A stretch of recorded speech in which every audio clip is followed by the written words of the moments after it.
A quantidade total anual dos produtos eletrônicos exportados atualmente pelo Japão é de aproximadamente 110 bilhões de dólares. E o setor é o segundo maior produtor de renda depois das exportações automobilísticas. De aparelhos de uso diário até sistemas para a sociedade, enormes quantidades de aparelhos semicondutores são utilizados em todos os tipos de equipamento. A metade da produção mundial de semicondutores é feita no Japão. No entanto, logo depois da Segunda Grande Guerra, o Japão não conseguia nem fabricar suas próprias válvulas. Logo depois da guerra, o Japão foi ocupado pelo exército aliado e suas principais cidades estavam devastadas. As indústrias japonesas tinham sido destruídas e os produtos alimentícios praticamente não existiam. As crônicas da época relatam que 10 milhões de pessoas estavam morrendo de fome.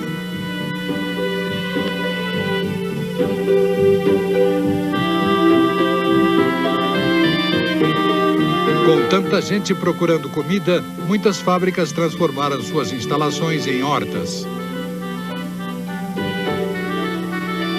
Esta é a fábrica da Toshiba em Kawasaki, logo depois da guerra. Muitos industriais foram responsabilizados por terem fornecido materiais durante a guerra e demitidos de seus postos.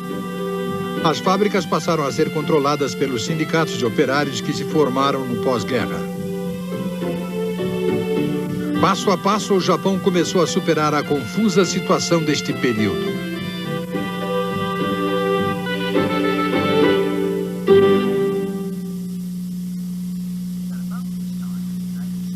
Nessa mesma época, nos Estados Unidos, um importante acontecimento ajudou a lançar a indústria atual dos semicondutores. O nascimento do transistor. O que estava por trás desse novo componente era uma invenção já antiga, o telefone.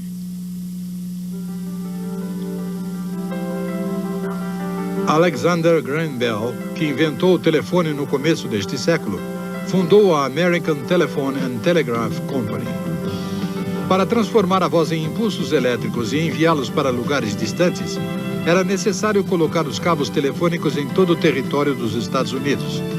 A incessante demanda das pessoas que queriam falar com outros lugares foi um estímulo para a rápida expansão das redes telefônicas.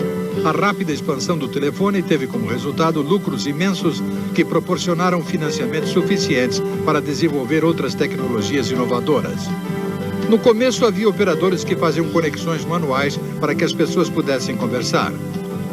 Para poder transmitir a voz a lugares ainda mais distantes, foi inventado um tubo a vácuo que amplificava os impulsos. Assim, as redes telefônicas alcançaram uma maior perfeição. O tubo a vácuo, no entanto, teve vida curta. Em 1936, os laboratórios Bell começaram a pesquisar um mecanismo que pudesse substituir o tubo a vácuo. No fim de 1947, os pesquisadores obtiveram sucesso ao amplificar os impulsos de voz utilizando um aparelho sólido feito de germânio. Era o nascimento do transistor. No ano seguinte, em junho de 1948, os laboratórios Bell anunciaram sua descoberta deste excelente amplificador baseado no germânio. O anúncio despertou muito interesse entre os especialistas da área. Mas o grande público não deu atenção a esta importante descoberta.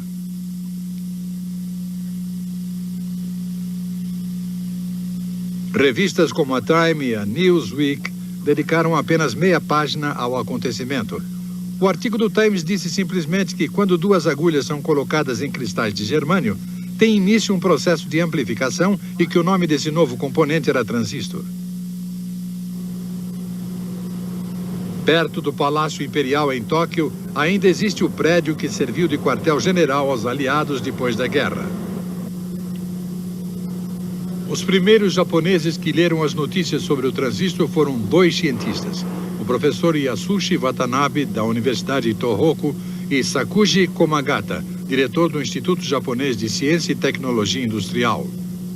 Eles compreenderam a importância desta descoberta e decidiram contatar as partes interessadas para iniciar um círculo de estudos sobre o transistor.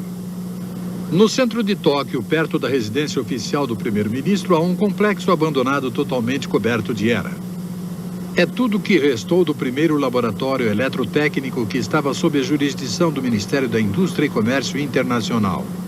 O Círculo de Estudos do Transistor iniciou reuniões regulares neste local a partir de outubro de 1948. A pessoa encarregada da preparação dessas reuniões foi Makoto Kikuchi, que na época era membro do laboratório eletrotécnico.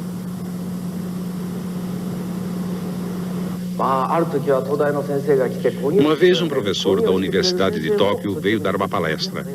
Queríamos nos concentrar em um dos pontos e lhe pedimos para que explicasse aquele assunto um pouco mais.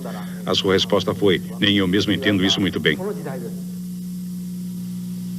O Departamento de Instrução e Informação Civil do Exército Aliado, que estava próximo do quartel-general, era a única fonte através da qual os japoneses podiam ter notícias sobre os últimos acontecimentos da cultura norte-americana, moda, esportes, arte e ciência. Primeiro procurei nos índices de publicações acadêmicas, como Physical Review, mas não havia nada publicado sobre semicondutores. De vez em quando encontrava as palavras semicondutor e transistor e ficava muito contente. Dizia para mim mesmo: acho que encontrei uma referência.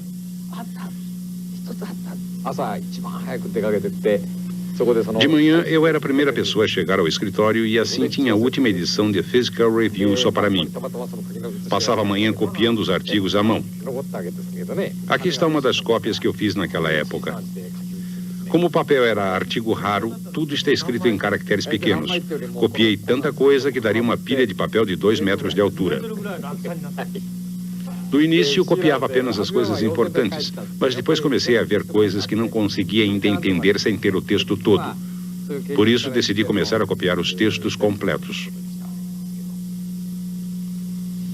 Com base nos poucos dados disponíveis e sem terem um material adequado, os cientistas japoneses começaram a realizar seus próprios testes deste desenvolvimento americano, utilizando métodos caseiros.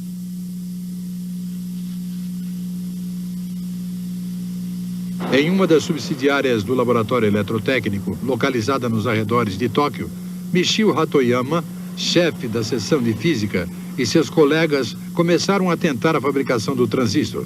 O velho laboratório de madeira era conhecido como estábulo. Pedimos ao Sr. Hatoyama para fazer diante de nós essa antiga experiência. Ele e seus colegas sabiam que se colocassem 2 agulhas nos cristais, aconteceria o fenômeno da amplificação. Mas eles não conheciam o conceito da amplificação em estado sólido. Só depois de eles terem visto esse fenômeno com os próprios olhos, conseguiram desenvolver suas próprias teorias.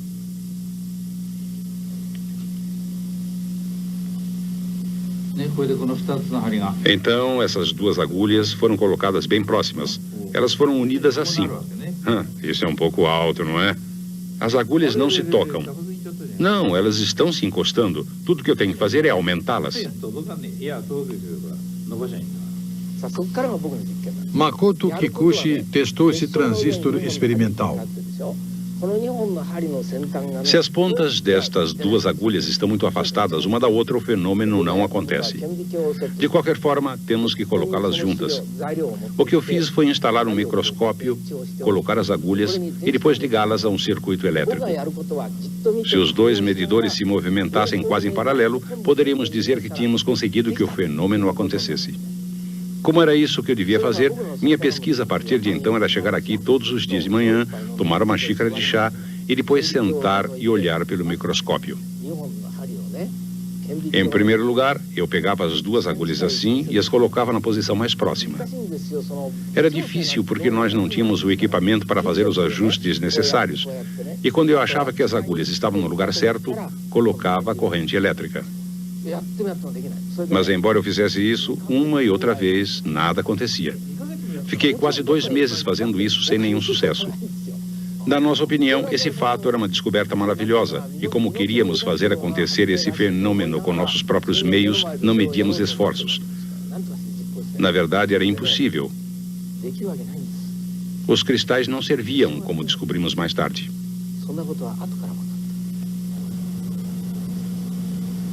Uma das principais razões que permitiu que os laboratórios Bell produzissem um transistor foi o fato de diversos especialistas já terem feito o trabalho inicial que serviria de base para o desenvolvimento do transistor. Eram especialistas em física, química, metalurgia e engenharia mecânica. Como resultado, os pesquisadores foram capazes de utilizar cristais puros. Logo depois, William Thun desenvolveu seu extraordinário método de refinação de germânio. A descoberta deste método, chamado de refinação de zona, é um acontecimento memorável na história dos semicondutores. Este é um mecanismo de refinação de zona reproduzido para nós pela Universidade de Tohoku. Colocamos o germânio de pureza muito baixa em um recipiente feito de grafita de carvão de alto grau de pureza. Com os dois juntos, dentro de um tubo de quartzo, fazemos circular água de forma que os materiais não se fundam devido ao calor.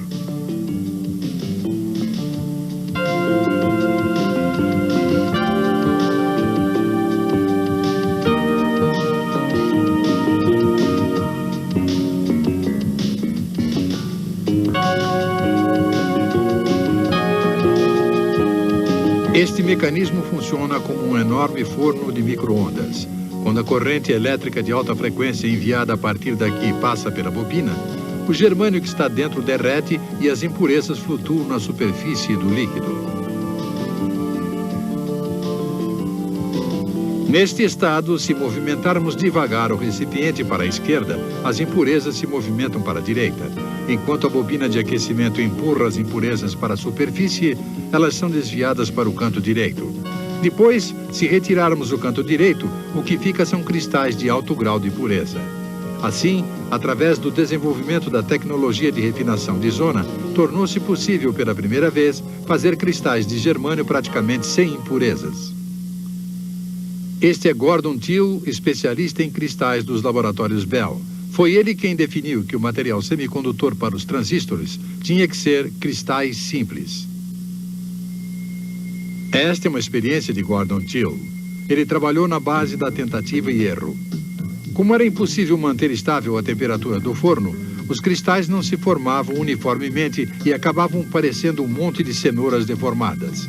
Finalmente, em 1948, foi possível fazer cristais simples e uniformes. A Universidade de Tohoku fez para nós o processo de fabricação de cristais simples. Colocamos cristais de germânio com elevado grau de pureza e os colocamos em um crisol que depois foi colocado dentro de um forno. Colocamos os grãos de cristal para transformá-los em cristais simples em uma biela giratória. Depois fechamos bem o forno e injetamos um gás inerte. Quando enviamos corrente elétrica de alta frequência através da resistência de aquecimento enrolada no tubo de quartzo, o germânio no seu interior derrete.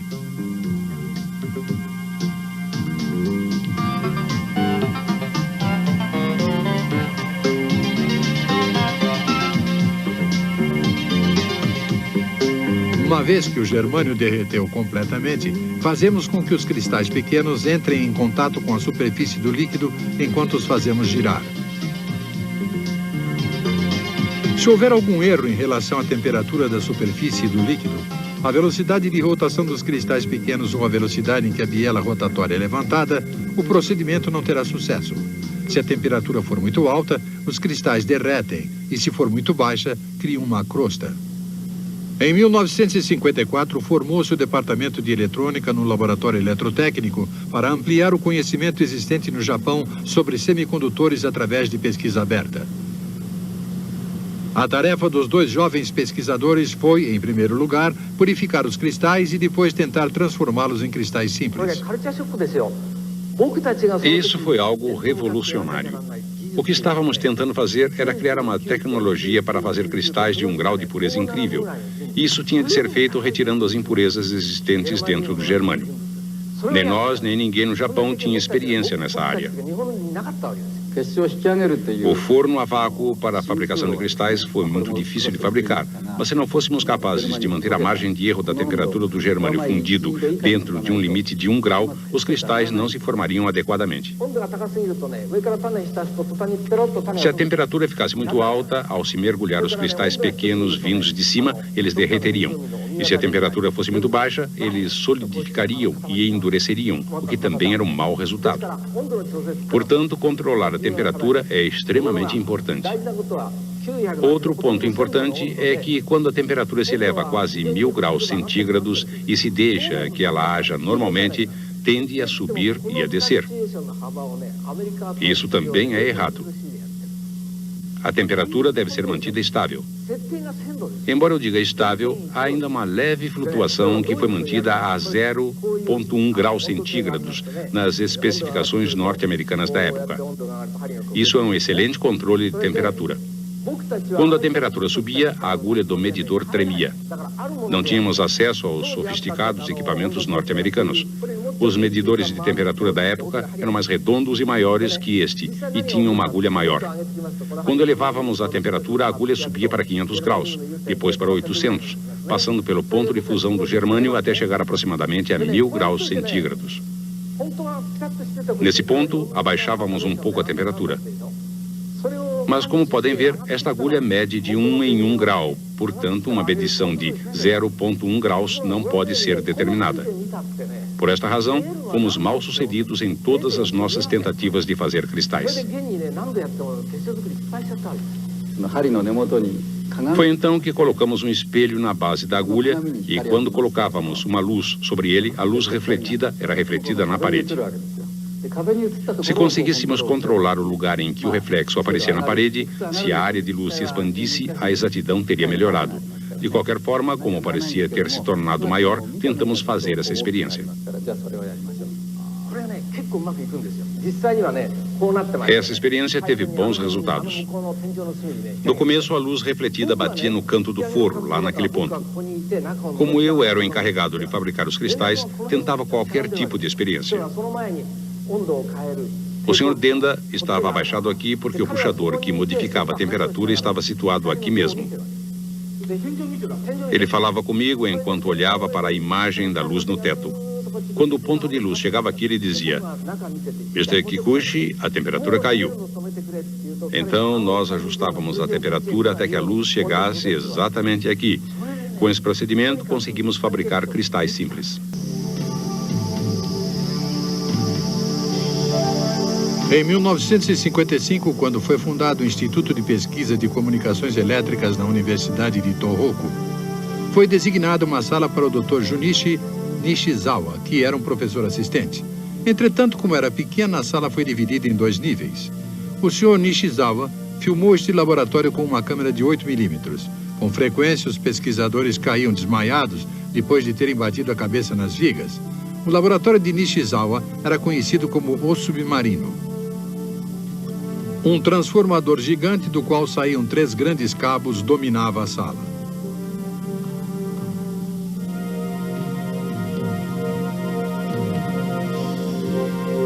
Na frente dos cabos foi colocado um equipamento comum de emissora de rádio.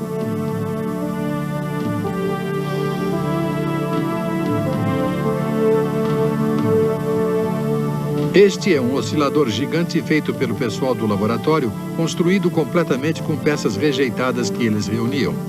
Como não conseguiram resistores que poderiam suportar grandes correntes, utilizaram placas quentes.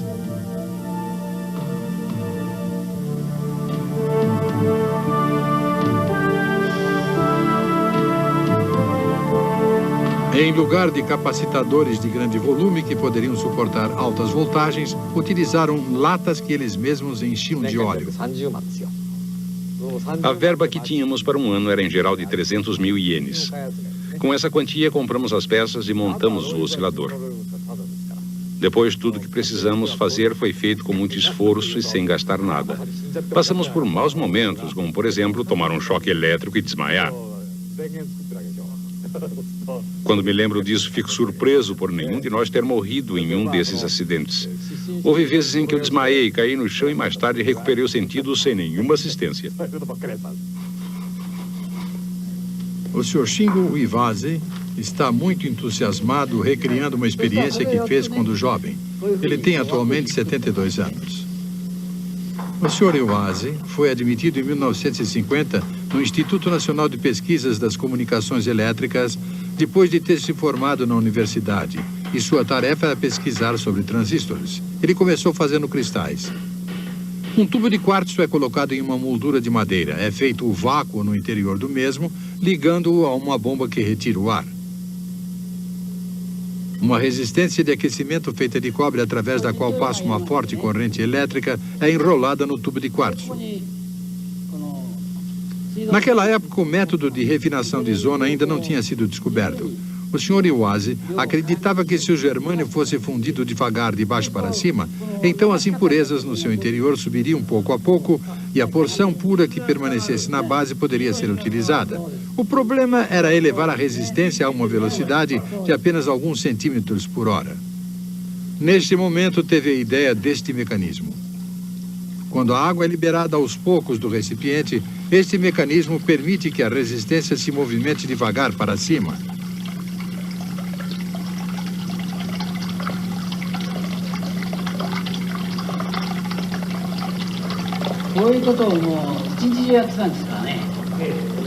Naquele tempo as coisas eram diferentes. Não tínhamos o golfe para nos distrair.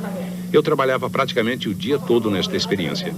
Mas como era algo novo, era extremamente interessante e eu estava completamente absorvido pelo trabalho.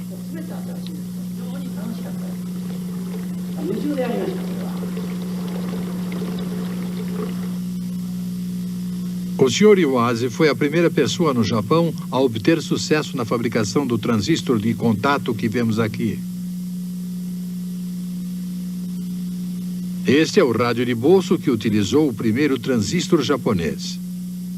Finalmente, depois de muitas tentativas e erros, o Japão tinha conseguido fabricar um transistor de contato. Mas nessa época, uma nova geração de transistores já tinha sido desenvolvida nos Estados Unidos, porque o transistor contato de ponta teve um sério problema. Este é o transistor contato de ponta 2N104EH, desenvolvido pela RCA dos Estados Unidos, que já era fabricado em série. No entanto, a produção foi suspensa logo depois porque o componente não era adequado para o uso prático. As agulhas saíam facilmente da posição.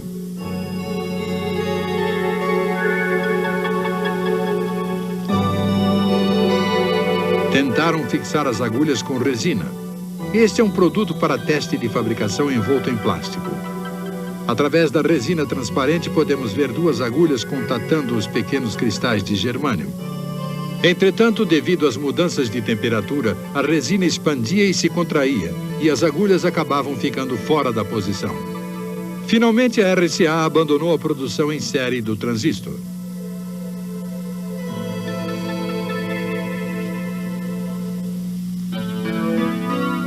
A pessoa que conseguiu resolver esse problema foi William Shockley, dos laboratórios Bell, que imaginou um transistor sem agulha, o transistor de junção. Ele recebeu o Prêmio Nobel de Física em 1956, juntamente com dois colegas, pela teoria deste transistor. A invenção deste transistor de junção abriu caminho para o desenvolvimento da indústria dos semicondutores. Este é um dos primeiros transistores de junção feito nos laboratórios Bell. Os cristais de germânio estão no meio desta massa que parece uma bala. Foram colocadas nele 3 camadas com diferentes propriedades elétricas. Muitos técnicos se esforçaram ao máximo para colocar em prática a teoria de Shockley, mas os primeiros a consegui-lo foram os pesquisadores de cristais. Gordon Till descobriu então o transistor incrementado, um método de fabricação de transistores enquanto colocava cristais simples.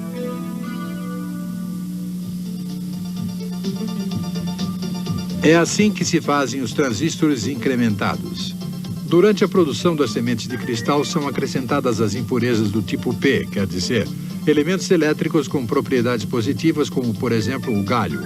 O galho forma então uma camada fundida nos cristais em crescimento, que se torna uma camada do tipo P. Depois de 10 segundos, são acrescentadas impurezas do tipo N, tais como o antimônio, de forma que uma camada do tipo N cresce embaixo da do tipo P. Os cristais formam então um sanduíche NPN. Estes são os grãos de cristal que foram realmente colocados. Depois de esfriarem, os cristais são retirados. No meio desta massa forma-se uma camada do tipo P. Ela é cortada cuidadosamente em fatias. Quando colocamos na horizontal uma dessas fatias, aparece uma linha branca. Essa é a camada do tipo P. As camadas do tipo N aparecem a ambos os lados da camada do tipo P, como se formasse um sanduíche. Ao cortar faixas, elas se transformam em barras perfeitas. Uma delas formou uma pequena barra de cristal com uma camada tipo P exatamente no meio.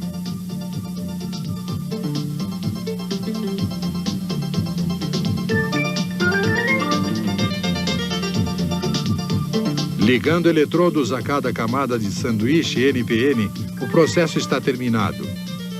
Este é um transistor incrementado. Com a tecnologia atual dos semicondutores, cortar barras perfeitas de cristal não representa nenhum problema. Os cortadores de diamante de alta velocidade podem fazer esse trabalho com precisão.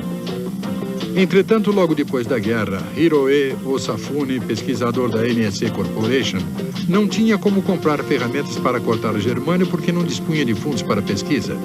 Procurando uma forma de cortar o germânio, ele uniu um cortador a um amolador que tinha sido jogado fora em uma fábrica.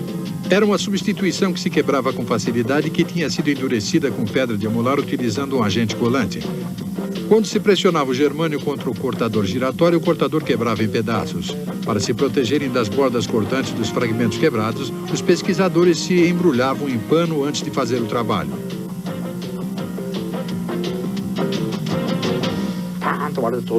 A única coisa que eles precisavam fazer era aumentar a velocidade para aproximadamente 3.300 revoluções por minuto.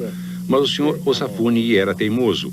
Como não era especialista em máquinas, achou que tudo que precisava fazer era girar o cortador e fatiar.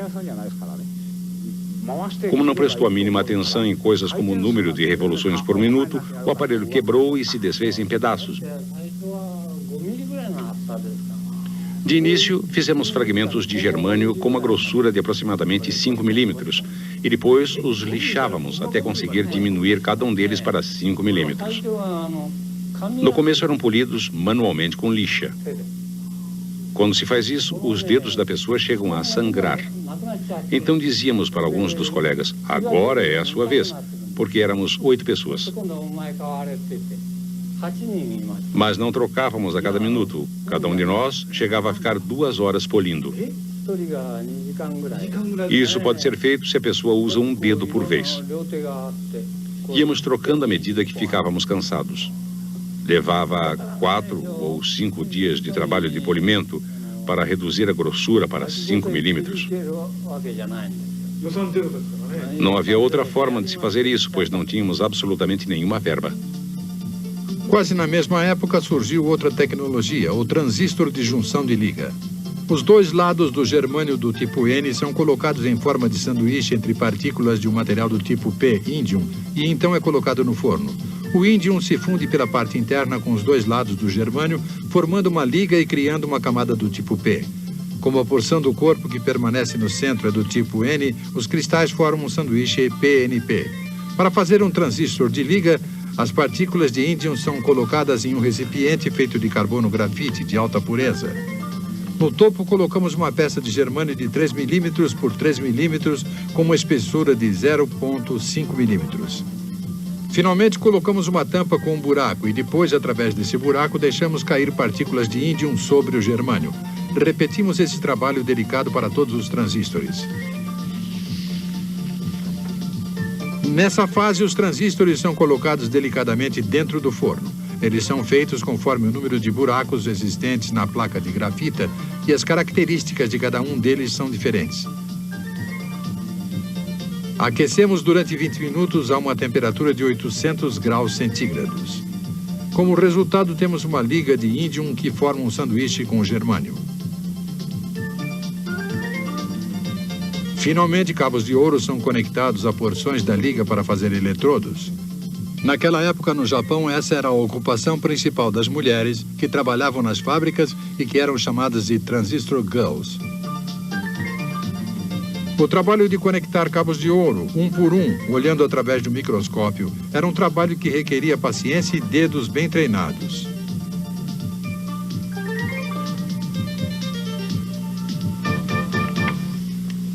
Em maio de 1952, os laboratórios Bell organizaram um simpósio e tornaram pública a tecnologia dos transistores.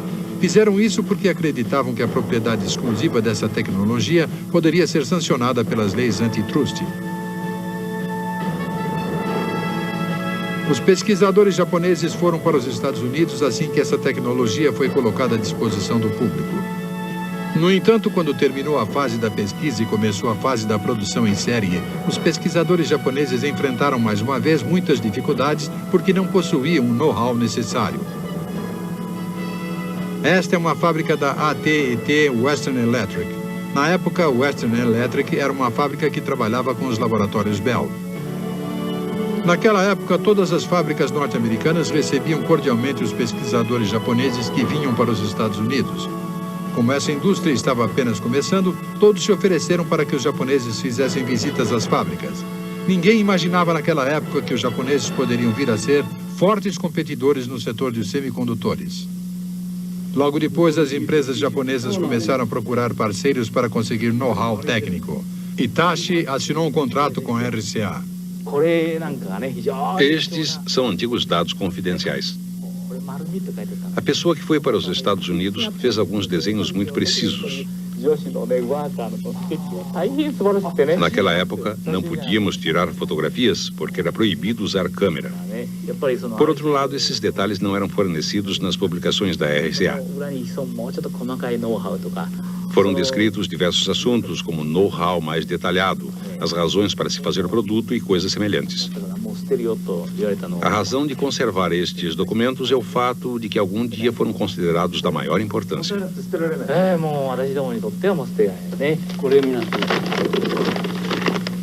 Os documentos enviados dos Estados Unidos eram tratados como assuntos confidenciais nas fábricas. O Safune, que trabalhava para a NEC, tinha sempre um caderno de notas no bolso para registrar tudo o que via, ouvia e pensava e que depois enviava para a matriz. Não são só esses. Outros, sobre know-how industrial, ainda estão arquivados. Seus rascunhos e gráficos eram transformados em explicações e desenhos detalhados no seu quarto de hotel. Na sua opinião, todo esse material serviria de base para a construção de componentes quando ele voltasse para o Japão. As máquinas feitas conforme os dados trazidos pelo Sr. Osafune e outros técnicos dos Estados Unidos naquela época são utilizados ainda hoje nas fábricas japonesas.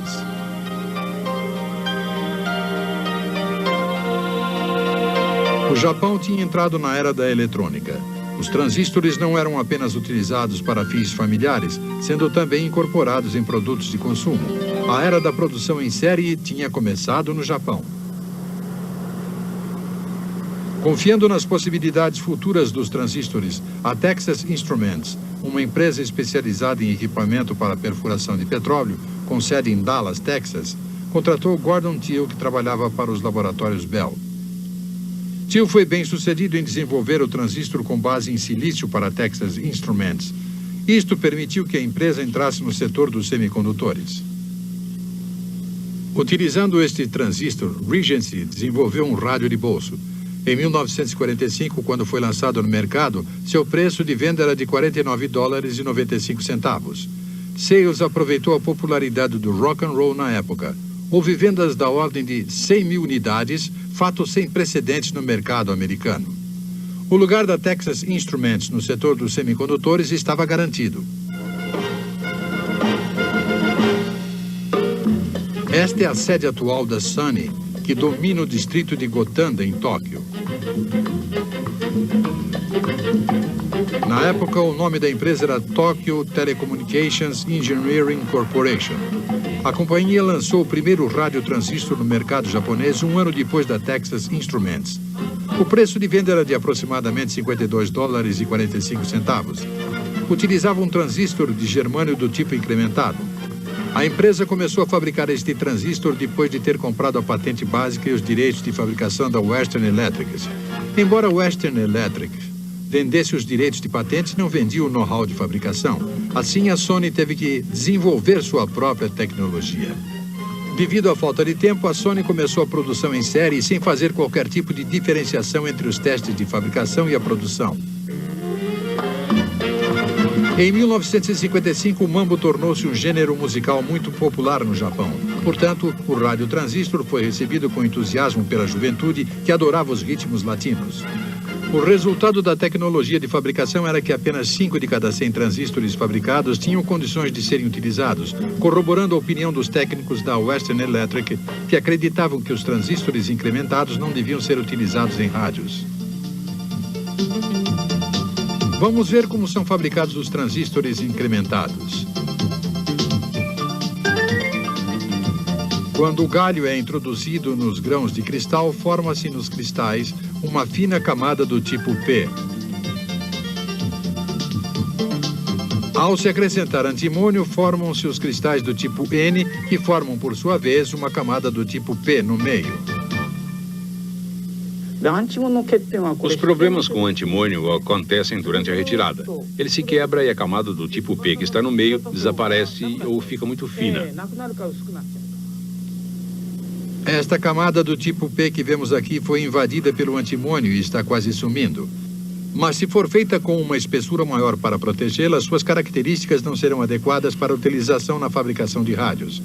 Foram feitas experiências com fósforo, mas nos dados dos laboratórios Bell consta que sua natureza invasiva era similar à do antimônio.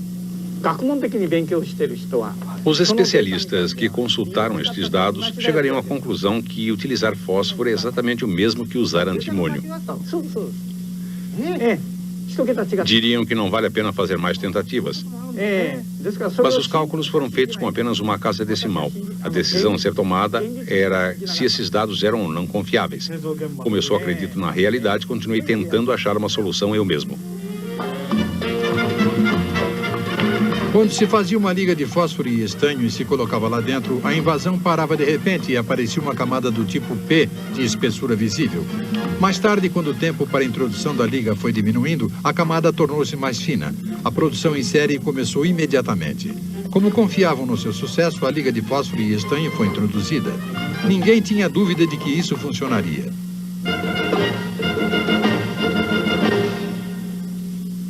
No entanto, foi um fracasso que teve como resultado o colapso total da linha de produção.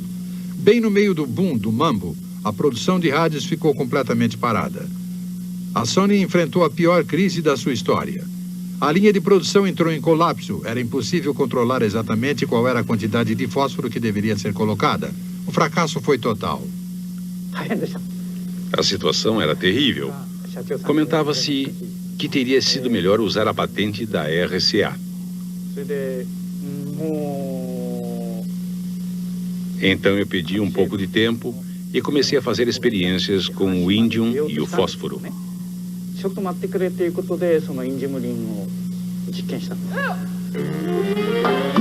O que acontecia com a liga de fósforo e de estanho é que a densidade do estanho era muito grande e que a quantidade de fósforo que entrava não se fixava. Os pesquisadores da Sony começaram a pensar no que aconteceria se fosse colocado na liga índium na mesma densidade juntamente com fósforo.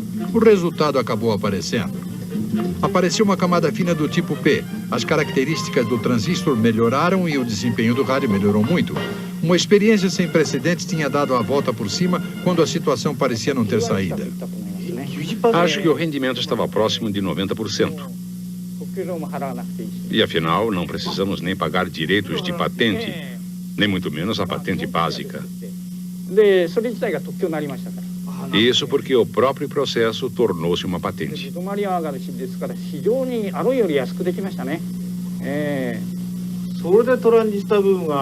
Dessa forma, resolvemos o problema do rádio de transistores da Sony.